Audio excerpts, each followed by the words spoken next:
Thyroid ഹോർമോണിന് കൂടിയ അവസ്ഥയും ഉണ്ടാവും, കുറഞ്ഞ അവസ്ഥയും ഉണ്ടാവും. ഇത് കുറഞ്ഞ അവസ്ഥയാണ് ഹാഷിമോട്ടോസ് തൈറോയിഡൈറ്റിസ്. പക്ഷേ ഹാഷിമോട്ടോസ് തൈറോയിഡൈറ്റിസിൻ്റെ തുടക്കത്തിൽ ചിലപ്പോൾ ഒരു ഹൈപ്പർ തൈറോയിഡ് സ്റ്റേറ്റ് ഉണ്ടാവാം. അതായത് T3 T4 hormone, thyroid hormone ഒന്ന് ചെറുതായിട്ട് കൂടും.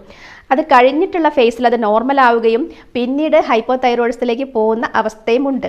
അപ്പോൾ ഇതിൻ്റെ ലക്ഷണങ്ങൾ പറഞ്ഞതിന് ശേഷം ഞാൻ വളരെ പ്രധാനപ്പെട്ട ഒരു കാര്യം ഇതിൻ്റെ അവസാനം പറയുന്നുണ്ട്. അത് എല്ലാ രോഗികളിലും ഉണ്ടാവണമെന്നില്ല. പക്ഷേ ഹാഷിമോട്ടോസ് തൈറോയിഡൈറ്റിസിൻ്റെ കൂടെ മറ്റു പല പ്രശ്നങ്ങളും ഉണ്ടാവാം.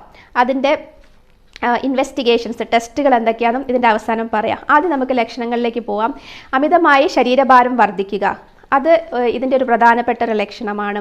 നമുക്ക് ഏകാഗ്രതയില്ലായ്ക, അതുപോലെ തന്നെ മെമ്മറി കുറഞ്ഞ പോലെ തോന്നുക, കാര്യങ്ങളൊന്നും മനസ്സിലാവാത്തൊരവസ്ഥ, പെട്ടെന്ന് ഒരു വാക്കുകൾ നമുക്ക് കിട്ടാത്ത അവസ്ഥ, ഇതൊക്കെ ഇതിൻ്റെ ഒരു ലക്ഷണമാണ്. തുടക്കത്തിൽ ഇത് നമ്മൾ ശ്രദ്ധിച്ചോളണമെന്നില്ല, അവ്യക്തമായിട്ടാണ് അത് ഉണ്ടാവുക. പിന്നീട് അത് നമുക്ക് മുടി കൊഴിച്ചിൽ, കാലിൽ നീര് കെട്ടുക, കോൺസ്റ്റിപ്പേഷൻ വരിക, അതുപോലെ തന്നെ വളരെയധികം മസിൽ വീക്ക്നെസ് അനുഭവപ്പെടുക, മസിൽ വേദന, മസിൽ പെയിൻ ഉണ്ടാവുക.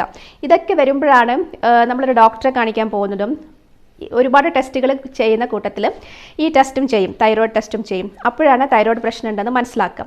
പക്ഷേ ഇതിനെക്കുറിച്ച് വ്യക്തമായ ധാരണയുണ്ടെങ്കിൽ ഈ ഒരു സ്റ്റേജിലേക്ക് പോകുന്നത് ഒഴിവാക്കാം. അതായത് ഈ അമിതമായ ശരീരഭാരം വരുന്നതും പിന്നെ കാലിൽ നീർ കെട്ടുന്നതും ഒക്കെ വരുന്നത് അതിന് കുറച്ചും കൂടി അഡ്വാൻസ് സ്റ്റേജിലാണ്. തുടക്കത്തിൽ ഇത് ഉണ്ടാവില്ല. അതുപോലെ തന്നെ ഈ പറഞ്ഞ ലക്ഷണങ്ങളെല്ലാം തന്നെ ഹാഷിമോട്ടോസ് തൈറോയിഡൈറ്റിസ് കാണിച്ചോളണം എന്നില്ല. അതായത് തുടക്കത്തിൽ ഞാൻ പറഞ്ഞു ഹൈപ്പർ തൈറോയിഡിൻ്റെ സിംറ്റംസ് വേണമെങ്കിൽ കാണിക്കാം. അങ്ങനെ ഒരു ഘട്ടം ഈ അസുഖത്തിനുണ്ട്. അപ്പോൾ അത് കഴിഞ്ഞ് നോർമലായിരിക്കും. പക്ഷേ പേഷ്യൻറ്റിൽ ഈ ഒരു അസുഖം ഉണ്ടായിരിക്കും. അപ്പോൾ നമ്മളത് നേരത്തെ തിരിച്ചറിയാൻ അതിൻ്റെ ലക്ഷണങ്ങളെക്കുറിച്ചുള്ള ഒരു അവബോധം തീർച്ചയായിട്ടും ആവശ്യമാണ്.